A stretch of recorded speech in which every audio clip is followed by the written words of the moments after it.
ya se había inaugurado Documenta y había estado Fernando Gamboa en la inauguración. Él era muy amigo desde muchos años de Arnold Bode, que fue uno de los fundadores de Documenta desde el año 55, creo que fue el primer Documenta. Y entonces él había estado ahí y había habido esa confluencia que para mí fue como el meollo del arte contemporáneo, de la concepción del arte contemporáneo, de lo moderno a lo contemporáneo. Más importante porque ahí apareció Harald Seaman, que para mí fue uno de los curadores más visionarios y extraordinarios desde entonces, ¿no? Es decir, él era, en esa época se le llamaba director de arte de una exposición, no existía la palabra curador, no, o si existía en el sentido estricto de escoger las obras para algo, ¿no? Entonces estaba Harald Seaman, quien también conoció muy bien Fernando Gamboa, y tú también creo que lo conociste muy bien. Lo trajimos al Carrillo Hills en el año 97, Harald Seaman. Entonces, nos dice Fernando Gamboa: acabo de llegar de allá y me da mucho coraje que no haya nadie mexicano allá. Entonces yo le dije a Arnold Bode y a Harald que por qué no atraían a alguien de México. ¿Por qué no lo habían? Dice: encárgate tú, Fernando, ¿no? Entonces Fernando llegó y se acercó a Helsengas y a mí. En esa época Helsengas había hecho una exposición en el museo, que era muy atípica de la plástica mexicana entonces. Muy Helsengas. Muy Helsengas. Y yo que me cuido mucho en performance con Jodorowsky o happenings o acciones y demás. Entonces para él como que nos escogió como parte de ver qué se nos ocurría para hacer el Documenta. Entonces le dijimos: bueno, ¿qué nos ofreces, Fernando, para que nos vayamos a Alemania y participemos o qué?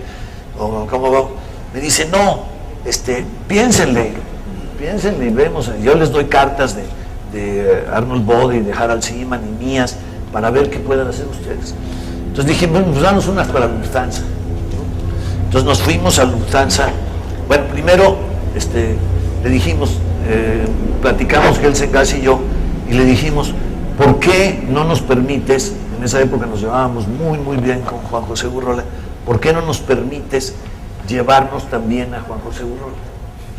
Que es Juan José Gurrola, siempre pintaba, yo lo había conocido desde los años 50 en la Facultad de Arquitectura, era arquitecto, digo, un tipo con una creatividad extraordinaria, talento.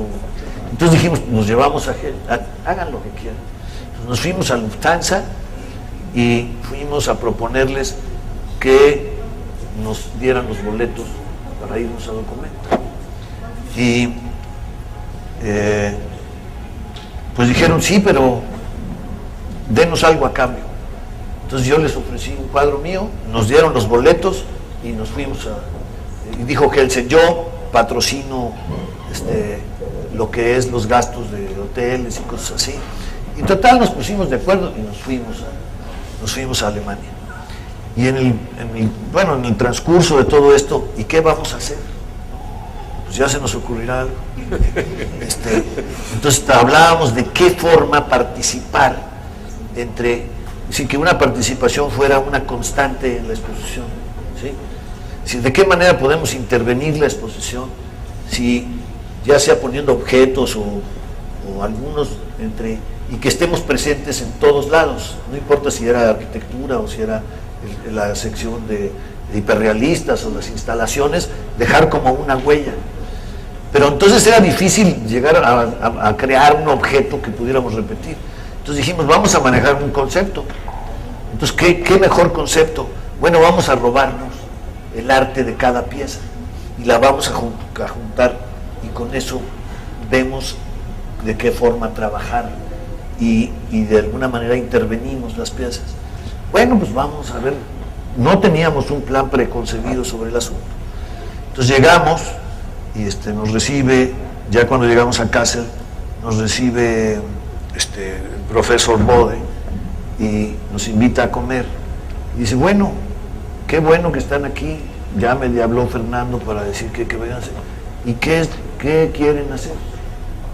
Entonces le dijimos, Arnold, queremos robarnos el arte. Y dijo, buena idea. Buena idea, dice, vamos a hablarla con Harald Seaman. Entonces llegamos con Harald y estábamos platicando y le decimos esto y me dijo, dice, eso es, dice, porque si esto que acabamos de hacer es realmente mostrar la conquista de la libertad del arte, y en donde hemos tratado de incluir, porque él desde luego le dio importancia a las protestas de fuera y hacerlas formar parte de la exposición. Dijo, esto es absolutamente genial, es un acto absoluto de libertad. Yo les doy la libertad, y firmamos que documenta es suyo y pueden intervenir cada una de esas piezas. Entonces fue una experiencia realmente extraordinaria, porque en ese proceso no solamente teníamos relación con las piezas, sino teníamos relación con muchos de los artistas que parte de su participación era vivir dentro de la exposición, ¿sí? Haciendo encuestas o sobreviviendo de los apoyos que tenían nosotros. Había uno, me acuerdo, no me recuerdo su nombre, quizás tú lo vas a recordar cuando te diga cuál era su obra, que toda su obra era la forma en cómo se comunicaba consigo mismo. Entonces, primero empezó escribiéndose, se escribía cartas y se las respondía. Después se empezó a mandar telegramas, ya se estaba actualizando. Luego se hablaba por teléfono, pero tenía que buscar una manera de cómo contestarse. Entonces se hablaba por teléfono y encontró un mecanismo de conectarse a través de diferentes países para que su llamada tardara, ¿sí?, en llegar, para poderse escuchar y para poder responderse, ¿no? Entonces todos los documentos de su forma de comunicarse consigo mismo era la exposición, ¿no? Todos los rastros o la documenta, como era un poco la idea, es decir, todo el documento de cómo había llegado a eso. Ahí estaba evidentemente Richard Long con uno de sus primeros círculos, donde nosotros llegábamos así y hacíamos una gran observación y decíamos, ¿qué pasa? ¿Qué tiene de arte esto, ¿no? Entonces, ¿cuál es su magia? ¿Cuál es su misterio? Su aura. Su aura. Bueno, la aura en sí era simplemente el círculo.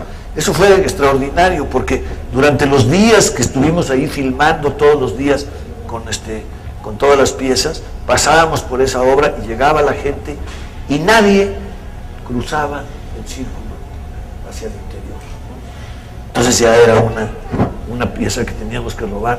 Otra que llegábamos y estaba Vito Acconci, y entonces era una cortina negra y atrás de la cortina había unas máscaras expuestas pero invertidas y anuncios que te decían, asómese, va a ver la esencia del arte.